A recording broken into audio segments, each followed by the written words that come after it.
Hi everyone. Just at the top, I wanted to say that there's a content warning. About 1 hour, 1 minute, there's a mention of a death in the family. It's just in the abstract and it's related into character bleed and stuff like that. So if that's not for you, you can either skip this episode, but it's not mentioned until 1 hour, 1 minute. And if you think that's okay for you, you can always skip over at that point. But there's nothing wrong with you saying, no, that's just not for me. I also wanted to take this opportunity to say thank you so much for listening to our show. We're at 10 episodes, which is wild. I'm having the best fun, and I'm able to talk about TTRPGs and LARPs and all wonderful things with my friends, and I'm having an incredible time, and I hope you are too. So thank you very much from me and the rest of the At the Table crew, and please enjoy the episode.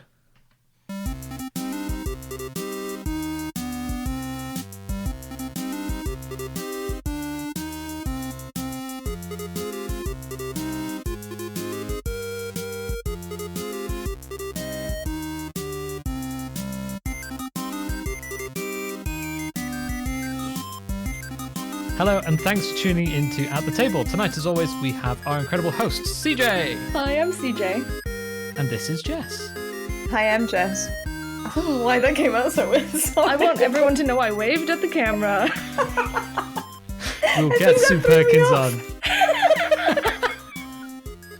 Jess is like, why are you waving at me? It's just like, I've missed something. Oh, what? No, I'm just an idiot. I think because I changed it, because you usually like do the high pack of pixies type thing back, Jess. So I'm like, I'm going to change it. I'm going to change the wording so you can't trip me. Oh, I've been tricked. Oh, Bamboozled. Truly and incredibly. Help. We're very professional. I'm Sam. I get to edit this nonsense. Woo. I'm here. Thank you very much for tuning in. This week, as always, interesting things have been happening in the TTRPG space. What have we been up to, team? CJ, please present. What's been happening? What's the goings on? I've been playing Dragonlance. Okay, I'm not going to get us started again. Now, aside from Dragonlance, which is still baller, just to report, I have been playing Dystopia Rising Evolution on Onyx Path. On the Onyx Path, which is on Twitch. It's their channel on Twitch. I have introduced it phenomenally and incredibly smoothly at this point. I'm having a good time with this system. It is their D10 system, story path system, so same as Trinity Continuum, Scion, etc. But this setting, and I think I touched on this briefly before, this setting is like 4 generations after the initial zombie apocalypse. So it must be nice to play something that's fairly contemporary, because we obviously play a lot of fantasy, both sci-fi and like historical fantasy. Is it nice to play something a bit more grounded? I guess. I'm an escapist, Sam. But that being said, I do enjoy it. I enjoy a little bit of a change. I think when I first branched out into games that were at least loosely based on real time periods, it was a bit more unusual and, fun for me. Now it's, and I don't mean this in a bad way, it's just another TTRPG for me now. It's not like, ooh, I get to play something that's not a high int. I'm like, I am very, very, very, very fortunate to get to play a lot of different TTRPGs multiple times a week at this point in my life. Something I need to chill out about. But more. That being said, so it is really, for me, it then comes down to the specific setting and the system, and even more than that, really, if I'm being realistic, the thing that makes one game for me versus another is the GM and the mix of players. So I haven't had a bad mix of players in a very long time, or a bad GM in a very long time, so that's super exciting. And yeah, I'm playing a really not charismatic Sawbones doctor type nomad that is even more awkward than I could have planned or tried. Because when you act awkward as a character, but you're also naturally awkward, it just doubles.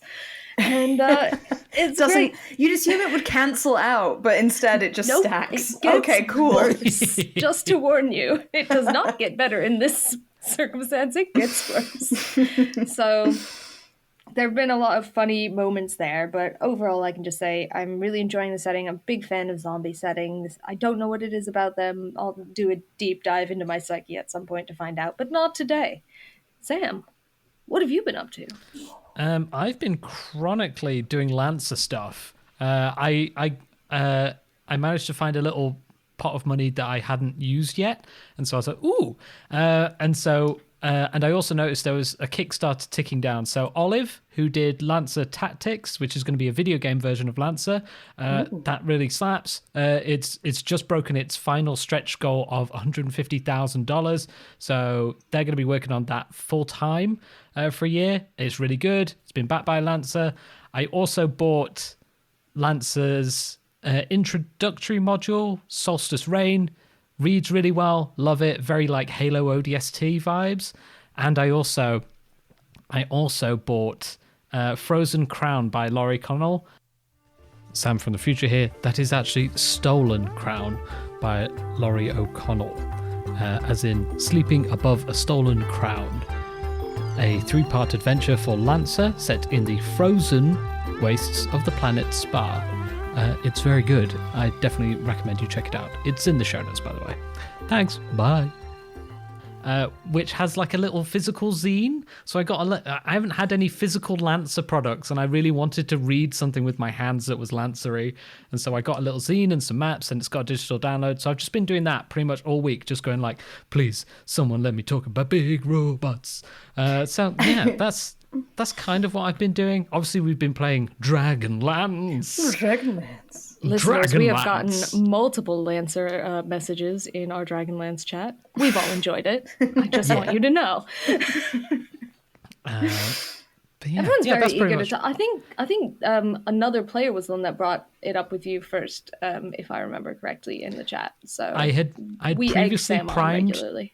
I'd previously primed James to know that I had been reading Lancer, and then he just messaged like, oh, there's a Kickstarter. I was like, oh, has there? I had already backed it at that stage. Oh, that's good. Oh, that's good to know, James. I'll check it out.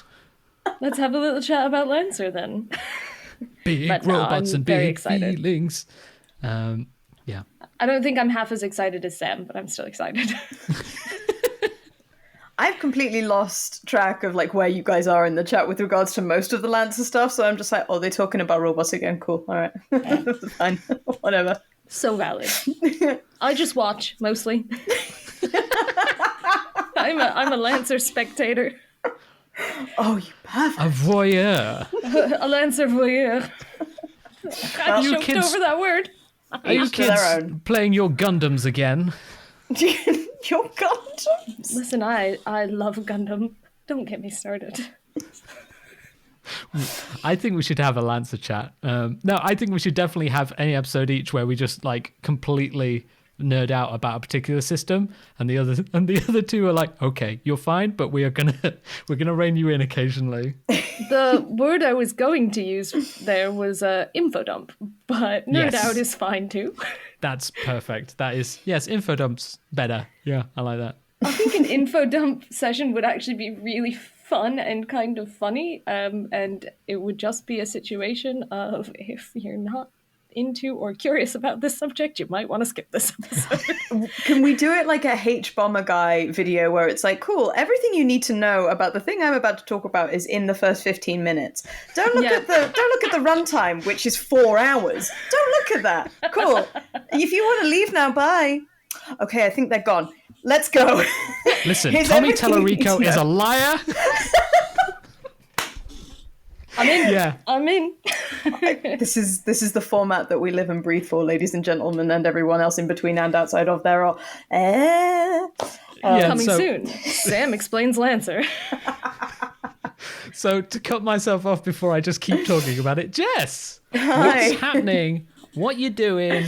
What's going on? So it's been quite a quiet week for me in the land and realm of TTRPGs, aside from Dragonlance. The things that I've sort of been prioritizing at the moment, because I realized I wasn't getting a lot in, was reading. And I've been reading Children of Memory by Adrian Tchaikovsky, which is part of the Children of Time trilogy. Adrian is an absolute master in world building. So whenever I build a world for a campaign, I will generally refer to his tactics and his methods, and try and bring in some of those elements to sort of make a campaign as unique as humanly possible. So Children of Memory is the sort of third installment. It might be the final installment. I hope it's not, in that series. And it's incredible. It breaks your heart at every turn. So I would highly recommend that for anybody who is a fan of Tchaikovsky and hasn't read that yet, or is looking for a new author to go and nerd out about. If you don't like spiders, he's great.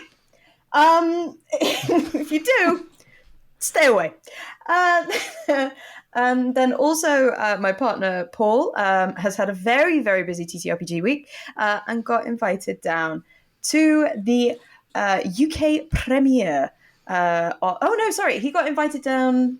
Yes, he did get invited down to the premiere, and then also to a lock-in at London Tower, where he got to say hello to the entire cast of Honor Among Thieves, and had a very, very nice time. And they seem generally to have picked up on the fact that the film is pretty good from the initial reception has come through. Nice. The cast seem to get on, and they've also leaned into D&D themselves. Like, they play, with the exception of Hugh Grant, who apparently does not play D&D, which has broken me body and soul to learn, but Chris Pine does, so like we get something. I think it's because he's from like a second edition like adventure, and he's just stepped out into our real world. He doesn't play D&D. He's from the text. He is D&D. Yeah. Hugh Grant is D&D is like, I don't know why. Tattoo. That's a DLC. That's something somewhere that's tagged onto a main adventure. Hugh Grant is the storyline. But yeah, I've seen a lot of stuff around at the moment with regards to like reviews. I think people thought it was going to be pretty terrible. After the trailer reveal, people were saying like, "Oh, Tiefling doesn't look like that." Was the big thing I think coming away. Like, what were they meant to be? Why are the horns so tiny? Why is the skin so not a different color, not an incredible rainbow color as we've come to expect from Tieflings? Like, what is this and why? They've clearly not paid attention to the source text. It's going to be shite. And then all of the OGL stuff dropped, and everyone was doubly convinced it was going to be terrible. It sounds like it's pretty good fun, and it's going some way to redeeming D&D with its core audience base. It seems to be the vibe that I'm getting from online at the moment. But I don't know if anybody else has seen trailers and stuff and is excited to go and see it. What do you guys think? Well, I'm excited to hear all of the good stuff. And I think redeeming it among, it's not even necessarily an after the trailer situation or an after this, that situation. It's that there were several Dungeons and Dragons movies in the early 2000s. Yep. Yeah, we do. Yep. And we don't really. Do we talk about them? Because we don't Look, talk about. Jeremy worked with what he had. Okay. And the man gave irons. Okay. I was gifted for a birthday the VHS of one of the original. I think the original Dungeons and Dragons, like 2000 era movie, which would have just come out a few years ago at the time I was given this. I've never made it through. Oh, I have watched it in entirety.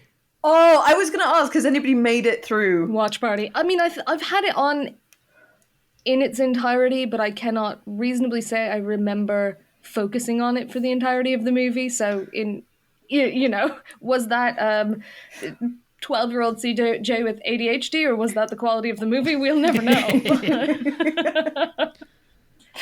Oh, man. I would be really interested in revisiting it and seeing. I see Ginny D's done a video where she's gone through and like, yeah, it's of a time. It's a bit weird in comparison to other major movies that were made, 6 months ago. Like, obviously it's contemporary with the Lord of the Rings trilogy, and people are like, these really these exist in the same time zone. Like, these and it's very like, you're sort of like, so this was made in the early 90s, right?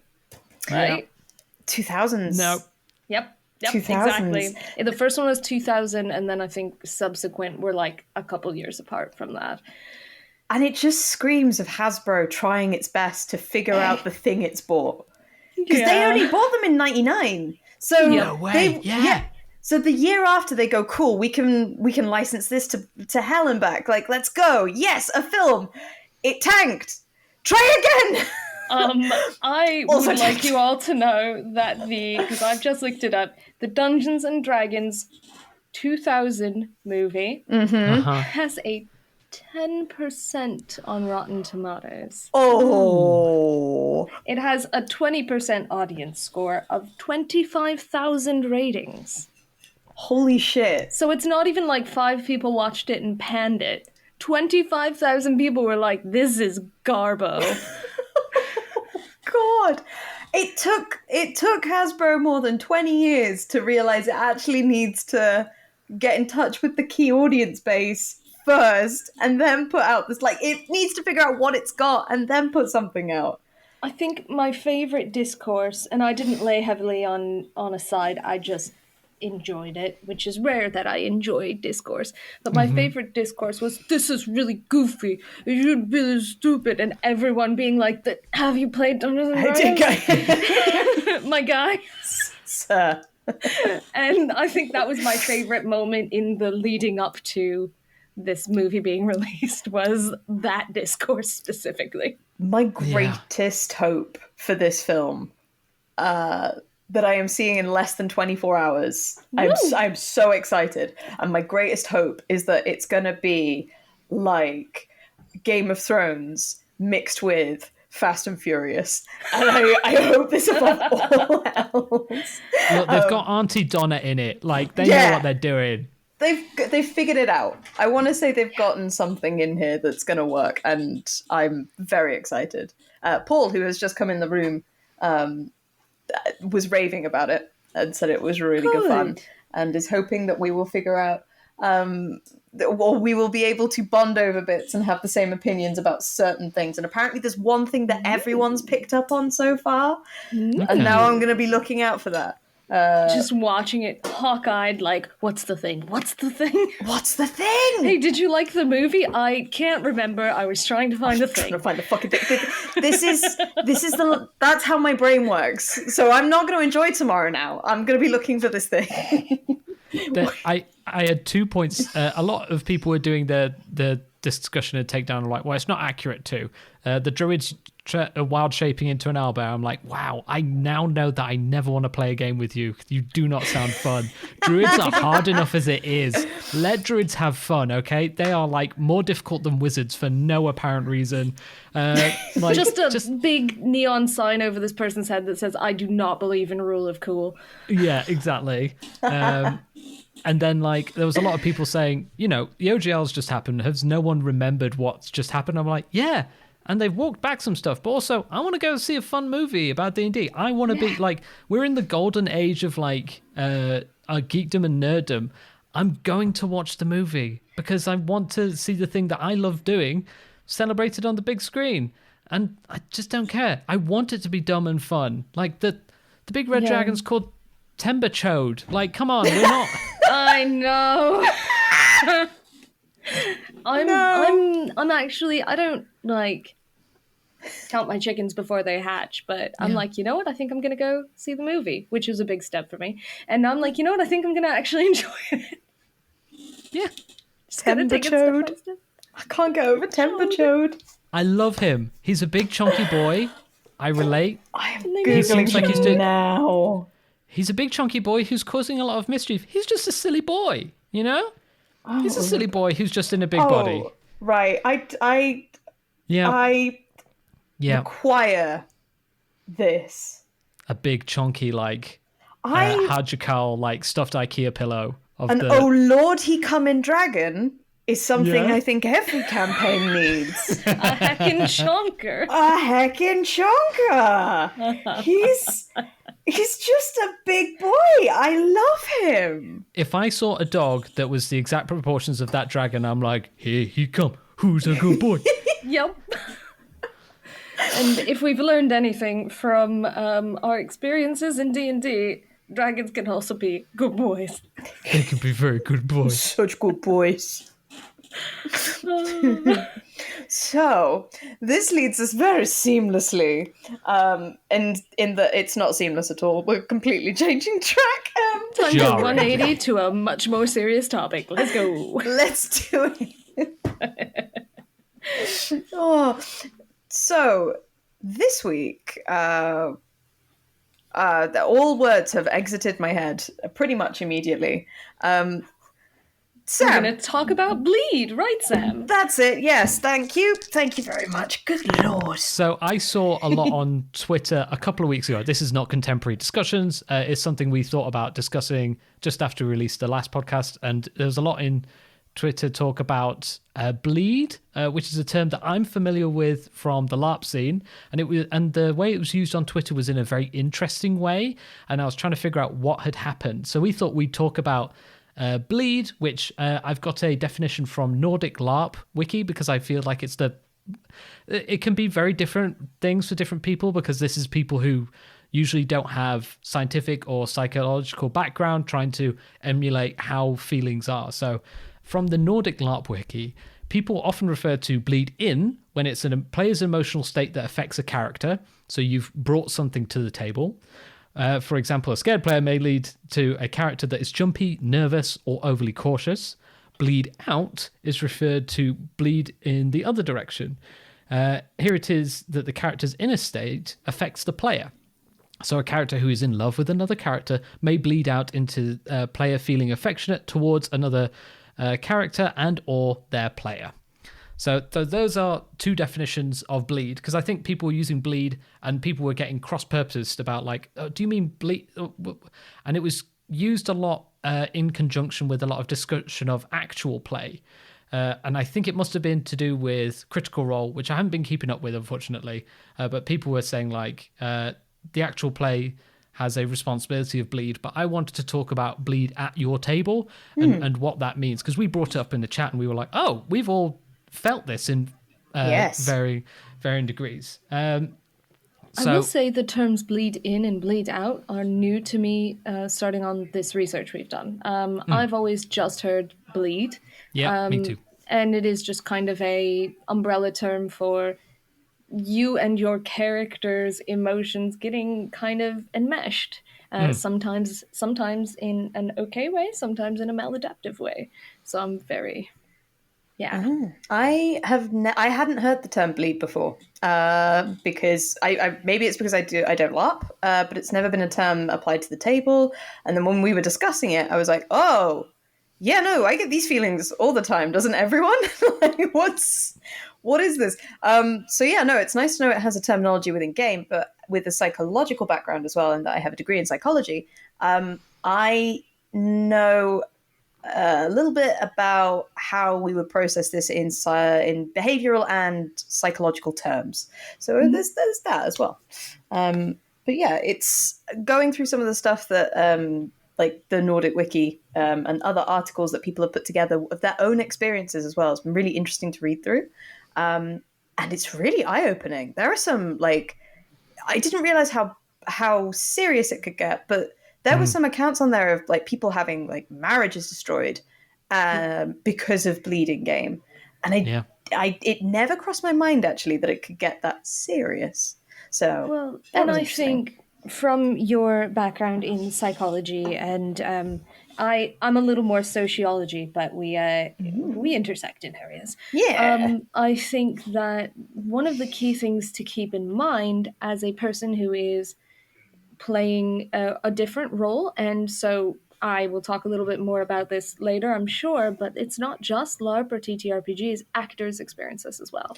Yes. But something to keep in mind is that it will happen to everyone. It does happen to everyone. And what's really important about bleed is figuring out what your coping mechanisms and your tools are to not only deal with that and what sort of talk that what sort of introspection you have in regard to bleed, so that you are able to at least logically separate your emotions and your character's emotions, even if you're feeling, getting those pitter patters or whatever. Yeah. And I think it's really fascinating. But you're right. It can be very damaging if people don't have the awareness or the tools. Yeah. It's like with anything in a TTRPG, it can be immensely rewarding. Taken too far, it can be immensely damaging. Everything is a scale and a where have the words gone from? I've stolen them. Like a fey creature, I have carried them into my bag of words, and I can use them forevermore, and they're no longer yours. That was really good voice acting. I really enjoyed that. I like this character. Thanks. I don't know what this character is, but I like it. There's real world examples of bleed as well. Have you guys ever woken up from a dream or a nightmare? And either, so for example, a partner cheats on you in a dream, or you are confronted by something that's very, very scary. And then when you wake up, you are either narked at your partner still, or you are afraid of something now because of the dream. Have you ever experienced that? Yes.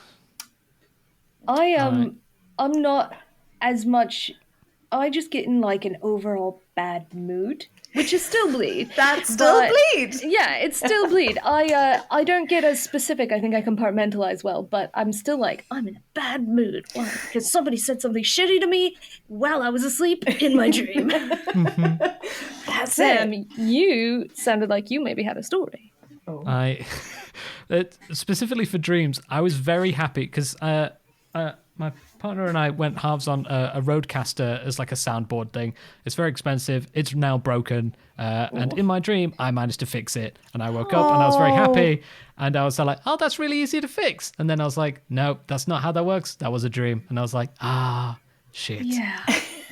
I've had those. Where I wake up feeling like really rewarded about something that's happened in a dream, and then I'm like, that didn't happen. Shit. So as far as I am aware, that is kind of the closest that we come to understanding two effectively sort of separate realities and having that movement between them without a filter in between, which is what bleed is, to have an emotion that affects you in a scenario that does not exist or is not corporeal. There is very much the it's still real to me, damn it argument, but for the time being, we'll sort of use this as like everything that is real and corporeal, and it's the players and it's the table, and then everything else as your characters and the world that you are set in as that sort of secondary stage. And there being no filter in between that is you playing as that character. And fantasy can be incredibly influential to you and change your life and change your views. Yes. But it is fantasy. Yes. And that's where we're at. That's the nitty-gritty we're going to get down to this episode today.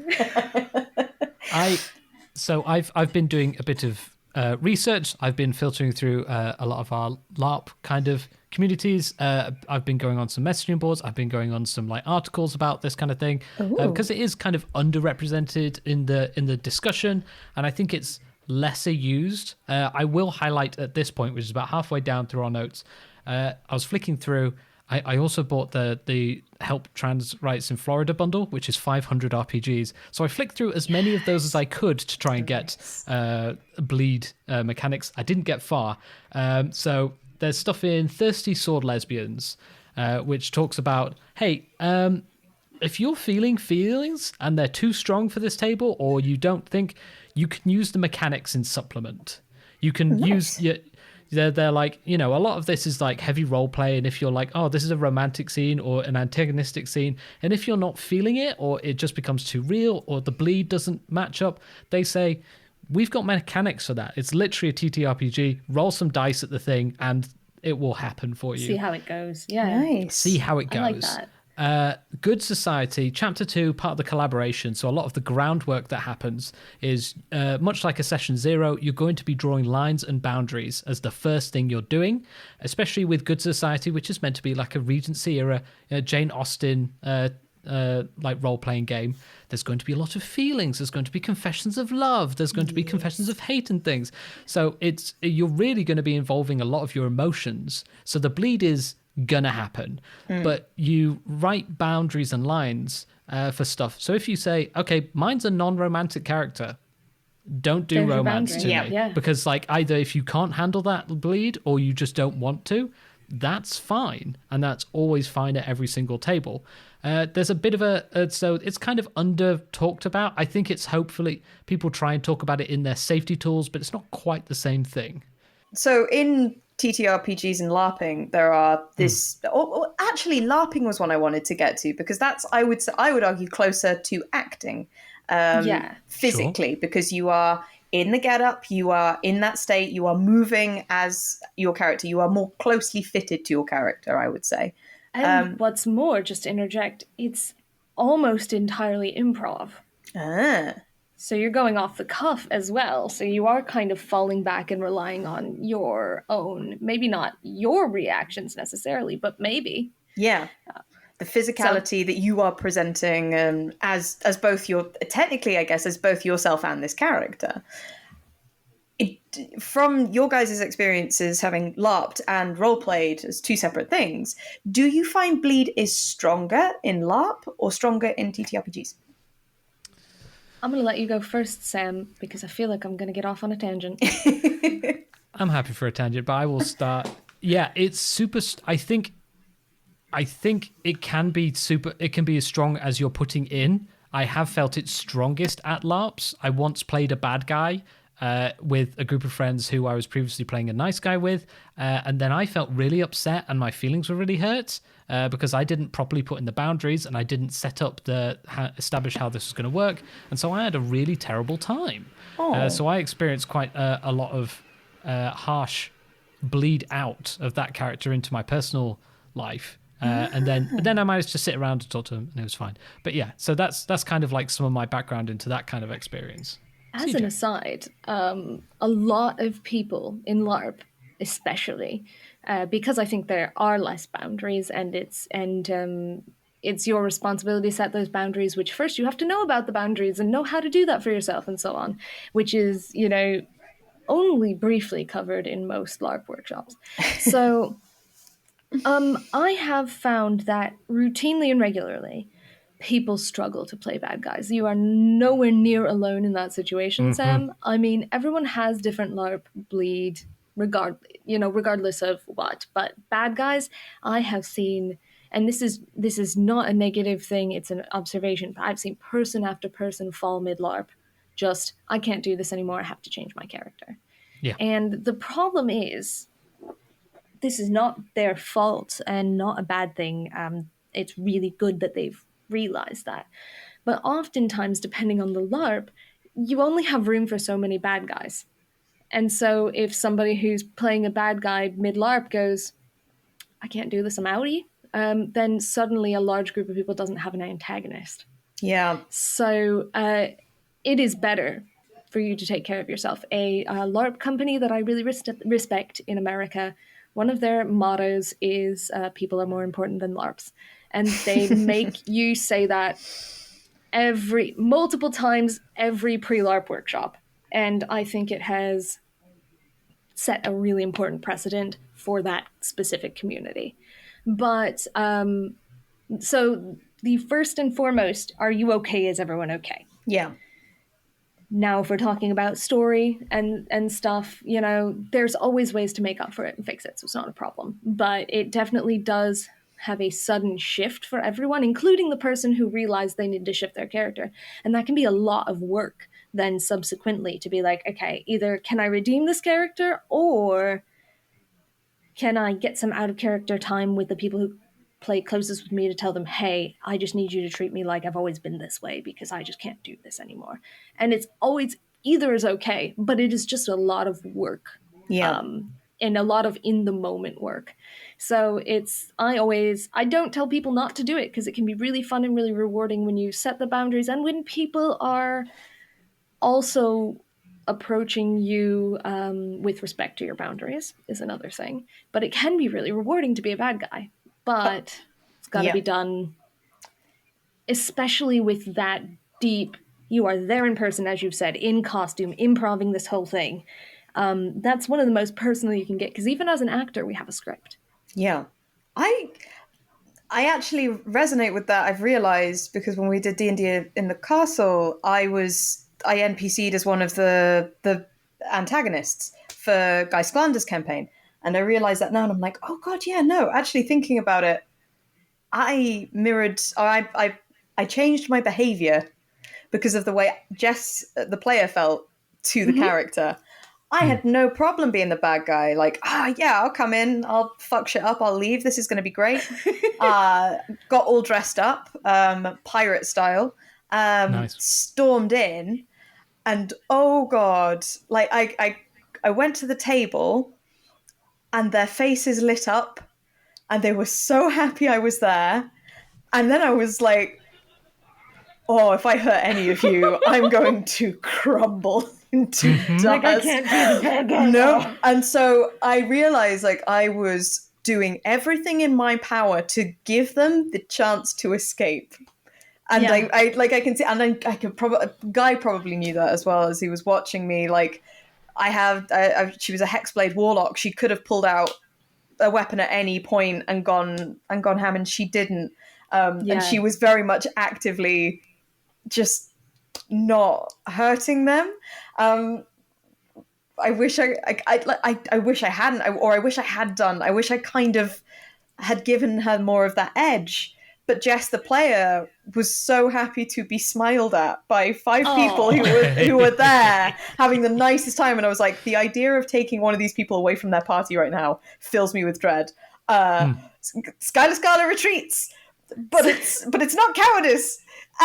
And then runs out the door. Until we meet again, He-Man! I don't know the scenario, so I can't say for sure, but I will say more often than not, when I see that sort of thing happen, it still ends up being more fulfilling for all people involved, because everybody's into it. Yeah. You're not held up on whatever's going on for you in that moment, and trying to force yourself into doing that. Instead, you're like, I'm going to give these people a really great experience. It might not be the one that we were originally planning, but it's going to be great. And usually it works out really nicely. So, It's good.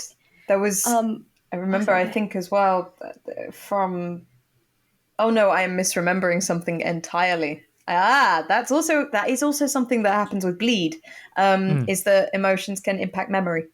It happens in real life too. You can be in any sort of given scenario experiencing something as your character, and it can warp your sense of memory while at the table as well, which can lead to arguments. It can lead to incredible friendships blossoming. It can do a lot of stuff, but being aware of it means that you are more in control of how you shape it, and how you use it, instead of, I guess, sort of like running willy-nilly and being like, no, we've had all of these incredible memories together. We're best friends in real life. And then you actually realize that, no, you don't know this person. You know the character that they play, but you don't actually know them, or something to that effect. And sorry, go ahead. No, finish that thought, and I'm going to move on to a different thing that's adjacent. Ooh. Okay, yeah, because essentially, nope, I've lost it. That's fine. If it comes back, I'll edit it back in. Oh, I will say one thing, briefly, one thing that I've tried to do in my own as a person communication about in character situations is when I'm talking out of character to someone about it, I try not to, because I understand a lot of it is subjective and experiential, I try not to say this is what happened. I say from my perspective, or from my perspective this is what happened, or if I'm talking about an experience my character had, I'd be like, this is how Kirim saw that at this time.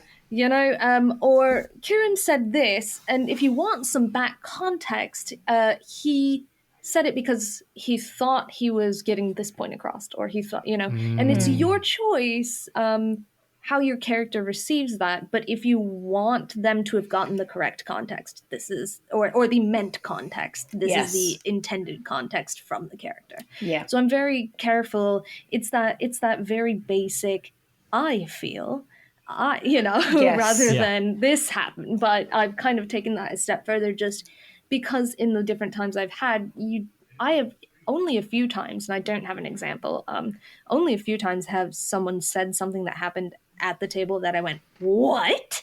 But it does occasionally happen. And I will let you segue into the next thing, Sam. What I was going to say is we've obviously talked about quite, as you say, maladaptive things that are happening with bleed.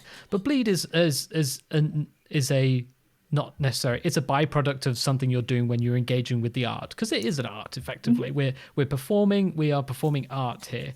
And two aspects that I want to talk about: the bleed out and bleed in. So to bleed in, Jess and I are in our Dragonlance campaign are playing characters who know each other really well, who are best of friends, and we are bleeding in from our real life experience of being best friends for like 15 years. Are we best friends? Slaps. Yeah, of course we're best friends. Holy fuck! Is this news? I know. I just like it when someone's like, "That's my best friend." I like that. Let me have that. No, it's very lovely. I have a feeling if in game Valaris called Wall his best friend, she would react pretty similarly. But that's the bleed in. That's the bleed in. We're playing characters who know each other very well. We've got like a very kind of like jocular like relationship. Like anytime we emit big feelings, like Valaris just like punches Wall's arm or something. Like so, like, well, I don't know, punch. So like that's a bleed in from what we know of each other, and it works really well because we can use that as a framing device to understand how we're going to act, what's the vibe here. And I will also say that bleed out is also important. A lot of people have cited bleed out or going to LARPers like, hey, I've been to LARP and now I'm actually more confident. I have better speaking skills because if my character can like go in front of the Emperor and say some big important shit, I can talk to Greg about being a dickhead at work. Like I can do these types of things. So there are, I mean, as you say, maladaptive bleed can personally harm you, but actually bleed in and bleed out is not all necessarily bad. No, definitely that's true. not. And I think a lot of people don't think about the positive bleed. I think I experience positive bleed more than I experience negative bleed. Same. But and I think I experience bleed out more than I experience bleed in. I too think I bleed out more than I experience bleed in. And in many cases, that's been very positive to me. Just helped me, whether it's have confidence or care a little less about what someone thinks or whatever the particular character does. In like a real world setting, so I can identify that like bleed out has absolutely made me very much more aware of my ability to talk and speak and find ways to be listened to, more importantly, I think. But in real world settings in psychology, there are effectively two ways in which this is sort of classified. It's disengagement and dissonance. When you want to stop it or when you want to cut it off effectively, because everybody has that fantasy in their head, maybe whether it's you're reading a book and you identify with the character and you fall in love with them a little bit, or you watch an anime a bit too much and buy a body pillow, whatever it may be, as long as you're happy and it's not hurting anyone else, you do you. It's great. But trying to stop those feelings and stand them off is a different thing. Disengagement is where you identify the feeling head on and disregard it and go, oh, I can see it, and then you just shut it down. You don't even think about it. It's almost like it enters like a void in your head and you begin to stop. And you can similarly use those tools. And please, just disclaimer, therapy is important. Sometimes your brain also needs medication, and that's okay. Yes. I'm not saying this is one tool in a whole toolbox. Absolutely. But you can use disengagement towards non-bleed related things. You can, because sometimes your brain will say a thing to you that makes absolutely no sense, or you'll feel a way that feels out of context with the situation. And you can also, I just wanted to jump in here because it's such a useful tool. Yeah. You can utilize disengagement for those things as well. Yeah. So it is a incredibly helpful tool to have in your little mental health toolbox. Yeah. It's also, I would argue, one of the hardest to get sort of like on top of. Like there's very few people who will be like, a smoker, for example, a smoker will not be like, I just don't want to smoke anymore. And we're done. Yeah. We put that and whenever like a cigarette comes up, it's just like, well, I just won't have one.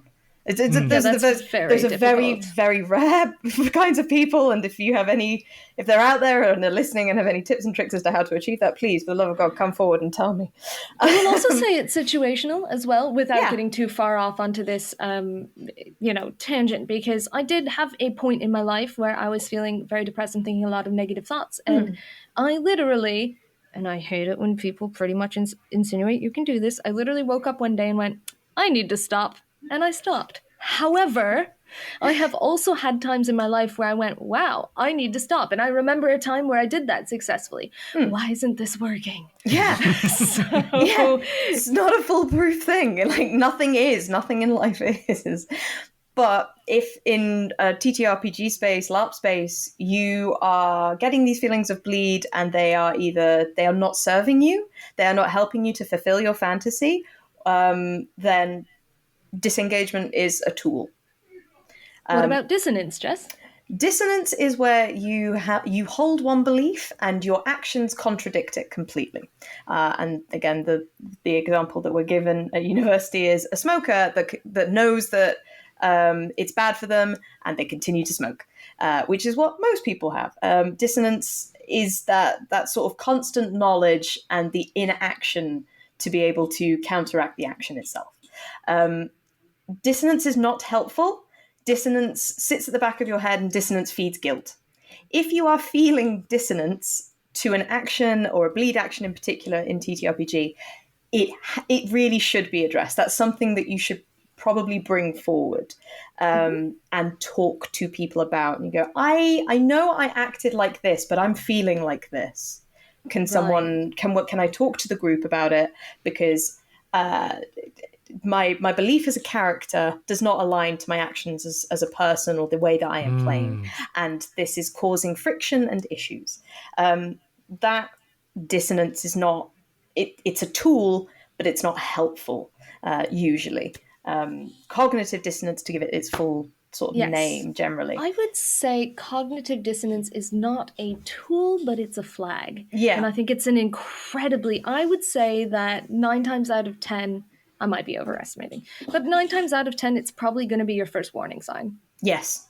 You're going to start feeling that dissonance, and if you don't address it, then it's going to get worse and worse. Yeah. There was a story that I read on a blog post regarding a group that had gotten together to play, and 2 players began an in-game relationship. At the time, both of them had partners in real world. And so this in-game relationship, they, when learning the other one had a partner, went, ooh, okay, but it's not like, this doesn't affect that, so it's okay. But also, I know they have a partner, it's kind of wrong, but it's not hurting anyone in-game, it's fine. And that's dissonance, that's the first red flag.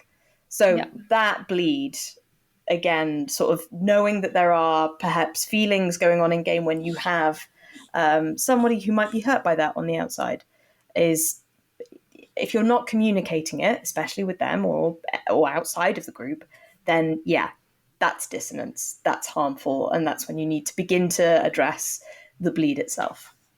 Also communicating with your partner. Yes. I know my partner and I, we have rarely engaged in in-character relationships outside of our relationship but we're very, very open to it. It's just most of the time we end up playing very complementary characters. I would say in this situation, in our table, and don't quote me on it, but in our current Dragonlance campaign, I would say it is very unlikely for our two characters to get together. And that's actually, I would say, 70-30. Just Ooh. yeah, sometimes we play characters that are already together just because we're comfortable and we're ready to do that, especially at LARPS, which is we do blockbusters mostly, so that's a weekend and then you're done. You know, like bit of a whirlwind to begin with, and we don't play a lot of tabletop together. We mostly do LARP together, but we're both okay with the other person having in character relationships, but just like any sort of thing that could affect your relationship, we have taken the time to sit down, discuss possibilities, discuss how we say, actually, maybe not, or, you know, how we if we need to back up sort of thing, and what we're okay with and what we're not okay with. And for us, it's mostly like, you know, talk about it. We trust each other. In my case, I'm also, although I don't do it as much anymore, but I do theater, so there's also that sense like some people are not comfortable with their partners playing characters that have a romantic relationship on stage. I personally could never be with someone like that, but it is your own choice, and it's your choice between you and your partner. Yeah. So, you know, it's one of those things that if you're starting to feel like, if you've already established, if you've had that communication and established that with your partner, and you're still starting to feel like something's wrong, then there's something else going on. I had a romantic plot at a LARP once, and we took it back, and I talked to my partner, and my partner was like, I don't feel great about it, and we were like, cool. So we talked to the other person, said we're just gonna drop it, and everyone was like, yeah, great, fine. So it's communication across the board. It's making sure everything's fine. If any one person's not okay with it, then it stops. Yep. Because as soon as that happens, then you don't. It's as CJ, as you said the American LARPS is like people before LARPS. Yeah. Like yes. There's no story you're telling that's more important than the real life relationships you have with the people you love. Absolutely not. Someone will try and fight you on that. You Probably. know it. Yeah. Some problem person will be like, no, my story needs to be told the way I feel it. Like you can fuck and then yourself. at that point, it's not a story, it's just your life. That's different. Remember, your character exists in this non-existent plane. It's not real, it's not corporeal. The people that you're playing with are. Yeah, exactly. Would you like to hear some tips that I managed to harvest off the internet? Yes, please do. So I found two sets of recommendations, and I kind of summarized the second half. So there's kind of like an in-game care, and then there's an aftercare. So the in-game care starts with number one: be conscious. Notice if you are feeling strong feelings in your roleplay. Take a pause, and I will say at every LARP event or any TTRPG event, if I've made like a little T symbol with my hands, everyone, even if people go, "What is that?" and I just go, "That's a timeout. Can we just like speak about this?" And you can just drop your voice, or you can just go like, "Hey, checking in. Are we all good?" And then if they go, "Yeah, I'm having a great time. Are you okay?" "Yeah, great." And then you go, "Cool. Let's get back into it." And then you punch them. Some LARPs, it's the okay symbol, okay, just like scuba divers. Some people, it's thumbs up, thumbs in the middle, thumbs down. But there's usually a visible sign like, hey, and that's a safety tool. Yep, safety tools. There's no reason you can't apply those to TTRPGs as well. Yeah, just a timeout wherever that may be, even if it's online. You guys, you can do visual symbols. Heck, if anything, online, you can message your person that you're having said interaction with, or the group, and be like, "Is this okay?" So as not to take away from the atmosphere. Oh yeah. If you want to do it that way, definitely do that. You can. I've had interactions and on stream which it makes sense because you want to really set a precedent where someone will literally go, "Hey, this is a yellow topic, this," and so on and so forth, or Or like yellow topic, my character's, if it's okay with you, my character's going to put their hands on your face and come in and kiss you or whatever it is. Yeah. And I have not found that someone saying yellow topic takes me out, but I don't think I would do it as much in, to be just completely honest and open, I don't think I would do it as much in a home game. But I think normally one of the big differences between streams and home games, depending on the stream, is that you're playing with people either you know and trust, or at least you come to know and trust. Yeah. Whereas streams change cast, or you might be being brought from all different ends of the world with very different lenses and so on and so forth, and so you don't have as much context on those people at that moment. So Yeah. safety tools are great. I love them. As a blanket safety tool at that point as well, if you know that you are a strong feeling role player, do not just, with a new group, don't go in hard. Test the water in 1, your session 0, and then 2, your session 1. The numbers there are confusing, but you'll get them. You don't, whatever you do, never make the assumption that everybody's on your level, because you operate at a different scale generally. Don't go ahead in unless you've had the big talks and chats with everyone like, hey, I like to feel stuff a lot. Let's go. Right. But you play with one person like that one time and go, cool, I never want to play with that guy ever again. That was too full on and there was no warning whatsoever that this switch would occur. Yeah. One, if you know that that's how you play, if you are aware enough to know that, let people know, session 0, session 1. And then if at any point they say, nah, timing out of that, you need to either tone it down to your table's level or find a new table. Well, and also I want to say,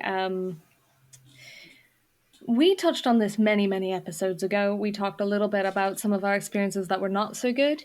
I think that it is easy to develop a strong bond and a sense of trust with your tabletop group quickly, unless it is hurt in some way or damaged in some way.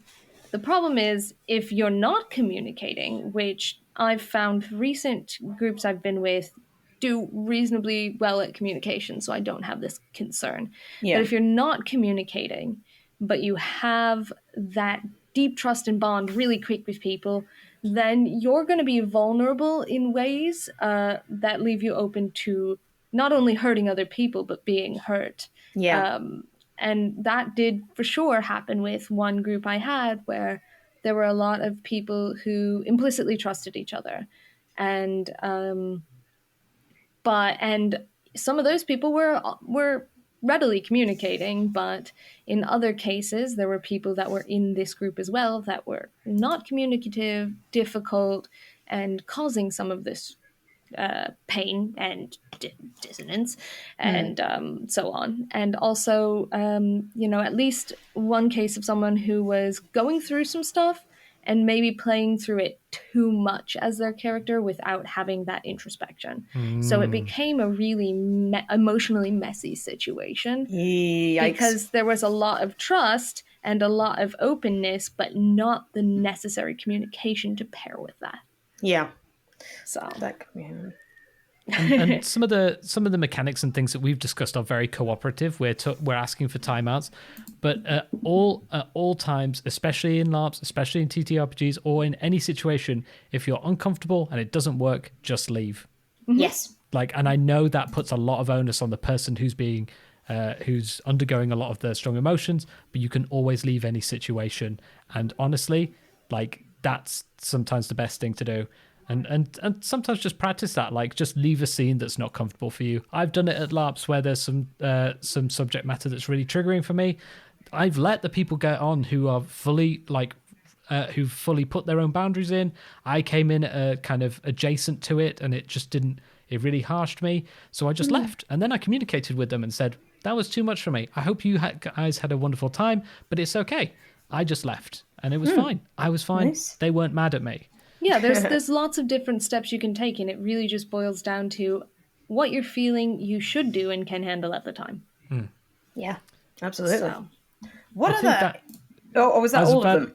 No. I was about to say, so we've kind of gone in with like check in on other players, make sure Yep. you're okay, explore your out of game feelings, like am I bleeding into this situation? Is there some external stuff? Has a recent big life event changed how I'm going to be role playing and interacting with this scene? And if so, just kind of consider that and be aware. It didn't, which is nothing short of miraculous. But I want to give serious props to my GM on Spelljammer, because, I kid you not, early last year I created a character whose main trauma was that her mother was a cleric, her father was a kind of space pirate, essentially. And her father, we find out later, and it's been a really intensely satisfying character arc. It's just everything's been so I'm chef's kiss. But we find out later the reason that I'm just going to use the character's name as Lore. Lore's father ghosted the family is because it was actually too dangerous if he led them the people after him back to the family. Would put the whole everyone in trouble, right?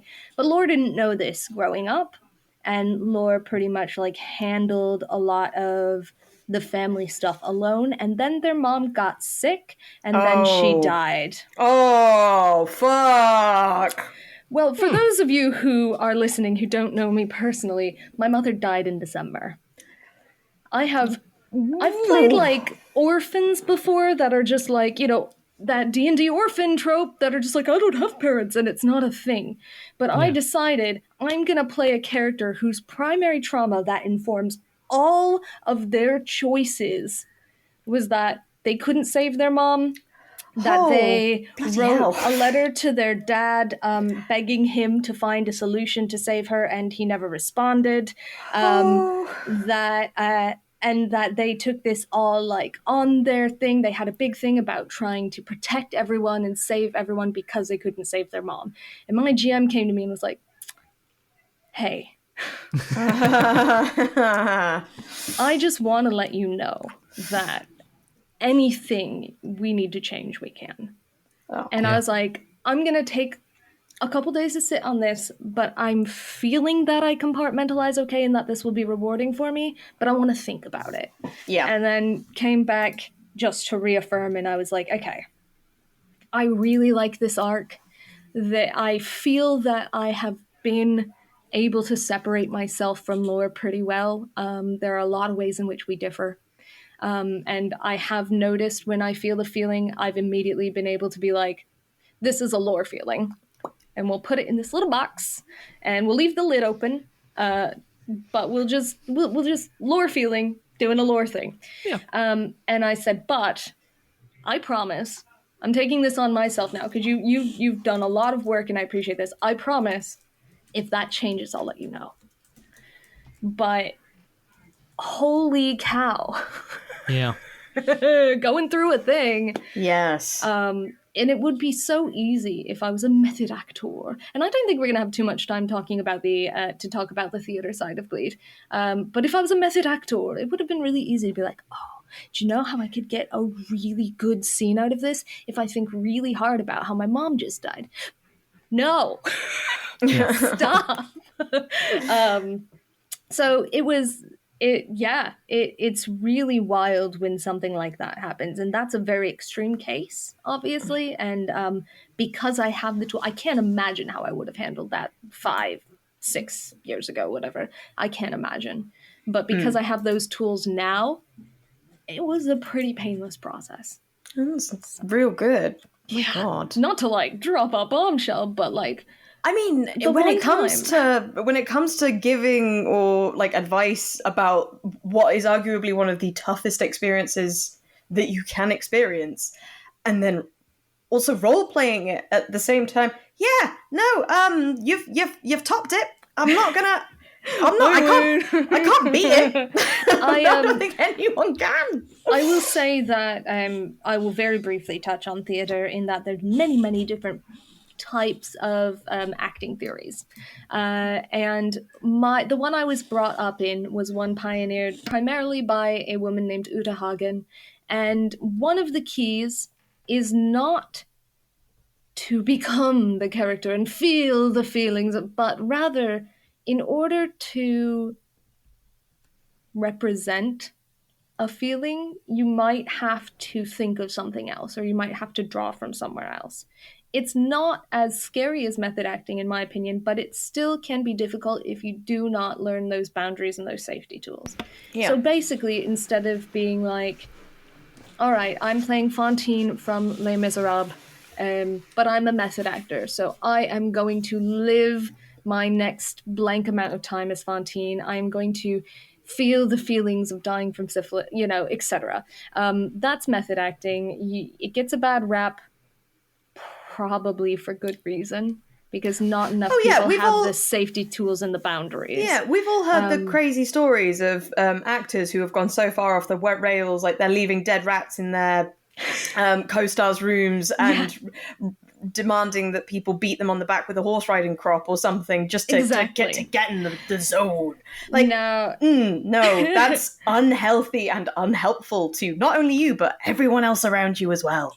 Exactly. So then the next thing that helps with that level of authenticity is this sort of married method but you do need those tools. So instead of being Fantine, maybe, and I'm making this up, but so instead of becoming Fantine and knowing how dying from syphilis feels and all those things, maybe when I'm singing I Dreamed a Dream, which is basically her saying, my life could have been so different. Maybe I'm thinking about how I turned down an offer from a university, or maybe I'm thinking about how I broke up with someone I was actually in love with, or whatever. And basically you're singing these words and you're reflecting on that time, but there is still the distance of I'm emoting about a real emotion, but this character is not me. This thing they're going through is not what I've gone through. I'm just leaning on my own emotions to portray that. And I don't do that as much in streaming and TTRPGs because it's a little much. To be honest, it's a little much, but it does work really well for acting. And I think that what really boils down from all this discussion we've had is that recognizing the things that are, the dissonance, and recognizing problems or lack of communication or XYZ, and also having the tools to do that communication or do that work or do that introspection is the difference between can mean the difference between a fun and safe experience for you and an unfun and unsafe experience for you and your fellow players. Your fellow players. So I think that works. In terms of getting out of it as well, if you do go full method actor on it and decide like, no, I am going to be the character. Ways of getting out of it.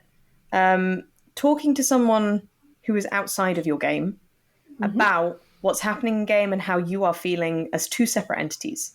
That will always give you perspective because they've got no idea what's happening in the fantasy realm that exists only in a place that they cannot see, and also you that they go to work with every day or whatever it may be. And also, like, have a look online for actual expert advice as well. We're just a couple of weirdos sat in rooms that aren't anywhere near each other, except no, you two kind of are. But like, I'm away from you. Mile. We're just chatting shit and theorizing about a bunch of stuff.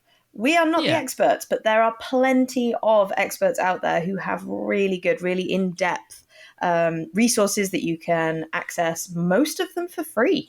Was it live action roleplay? I think Sam was one that you mentioned. I will pop that into the show notes. So I think coming to summarize our notes. So a lot of these advice that we've given here are taking steps against bleed within the game. A really important thing is outside of that, for aftercare, take care of yourself physically, mentally, spiritually. however that means. You need to understand what your aftercare looks like, but most of all, go wash, eat, sleep. Like you'll feel surprisingly better after you take care of your body. Exercise is always good. But also like engage with your emotions afterwards in a constructive way and check in with people outside and around you. It might be because I stream late. It might be one of the factors here, but I cannot tell you the number of times I've finished a game and been just completely drained and like, oh, and then I sleep and the next day I wake up and I was like, that was a really good session. And sometimes it takes that distance. That it do. As words of wisdom from Mama Jewel, things are always worse, at their worst, first thing in the morning and last thing at night. Oh, yeah. Never make decisions past 9 p.m. Blessed be Mama Jewel. That's big Mama Jewel energy, and that's in life as well as role playing. My mum doesn't role play. I wish she would. It would be great. But just in life, and be kind to yourself as well. And if you are recognizing actually that despite the aftercare and the steps that are available to you, you are still not feeling great, or you are feeling too involved, or people are telling you that, you're maybe taking it too far. Never be afraid to go and have a look at therapy. It's for everyone. It's so I great. promise. I promise. Therapy slaps, quote Sam. Therapy fucking slaps. Have a look. What's the worst that could happen? You come away feeling better? But yeah. I mean, realistically, the worst that could happen is you really did not like that experience, and maybe, hopefully, you look for someone else that jives with you better. Yeah. But it's worth it. It really is. Hey guys, this has become the Get Therapy episode, but really, get therapy. Get therapy, please. I swear to God, get therapy. This episode's sponsored by BetterHelp. I wish. I bet they're making bank right now. Let's see about that one. Hey, BetterHelp. Take my money. Oh, excellent. And I think with that, we've come to the end of this week's At the Table. Thank you very much for joining us on our incredibly emotive and hopefully not bleed out journey. I've forgotten all of the terms because my brain is mush presently. But this has been very eye-opening for me. And yeah, let's all go into the world knowing that maybe, just maybe, we know how to deal with our emotions a little bit better now while at the table. Just start safe. Gosh, this was going to be so good, and then I forgot the word. Take two. Yeah. Gentle. Okay, just start gentle parenting yourself, guys. It's a good. Yep. Just do it. You're allowed to watch Bluey. Bluey's good. Yep. Okay. And if I've you cried don't a lot. It's great. If you don't want. Go ahead, sorry. If you don't want Bluey, Papa's Forbidden Manga Shelf is always there for you. That's all I wanted to say. Thank you so much. Right, okay. CJ, where can we find your work when you're not here? Hi, everyone. My name is CJ Starry, and you can find me by that name on Twitter, Twitch, Instagram, but there's a dot in the middle, like a full stop in the middle of CJ and Starry, because someone has taken the other one. And that's about it right now. If you want to watch me do some TTRP streams, you can find me on Ink and Lyre, Lyre, and also on the Onyx Path. And I will see you again in 2 weeks. Yeah. Whoop whoop. Jess, where can people find you? You can find me on Instagram at CJ Starry, all one word. That's mine. it's not. Yes! No, you can find me on Instagram at JulaHoop. I'm very rarely on there. I mainly just shitpost. But you can find me on Twitter as well, where, again, I just shitpost at Dr. Bees, all one word, no dot in the middle. And when I'm not busy being an absolute arsling, I will occasionally be over on Questing Time on Twitch. That is twitch.tv/Questing Time, all one word. And you can also follow Questing Time on Twitter, which I believe is Questing Time. Yeah, it's just Questing Time straight. Yeah, no dots. Funny that. Only me. You. I'm genuinely going to see if I can buy CJ's story just so that I can have it. Just message this, and I think it's someone. If I remember correctly, it's someone who's never posted as well. Oh, that's so mean. That's ridiculous. That feels targeted. That's It felt targeted. Like, who else? Now I'm going to try and take them down. Hey Sam, where can we find more of your stuff? You're already here, so like that's the main thing I'm doing. So thanks everyone. I'm Project Headphones on Instagram, on which I don't do much of, on Twitter, which I'm mainly shitposting or retweeting Lancer stuff. So if you're there like, wow, okay, he's fine. I'm gonna try and make more TikToks. The one TikTok I made for like, hey, does anyone in Canada want a free book? Everyone thinks it's a scam, which is fair. Like I still have £70 in that weird account that I can't use any other way. So if you're in Canada and you want a TTRPG book through Amazon, let me know. I can buy it for you. I can't do anything else with it. But yes, and then you can contact me on email at sam@projectheadphones.com. But yeah, thank you ever so much for joining us, everyone. It's been wonderful. Woo. Bye. Bye. Bye.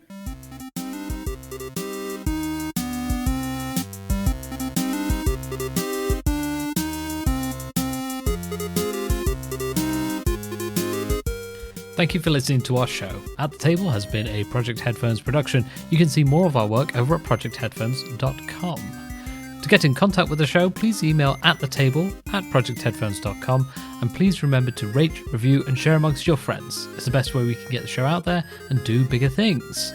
Our music was Captain Scurvy and Space Jazz by Kevin MacLeod at incomputech.com, licensed under Creative Commons Attributions 4 license. Thank you very much, and roll well.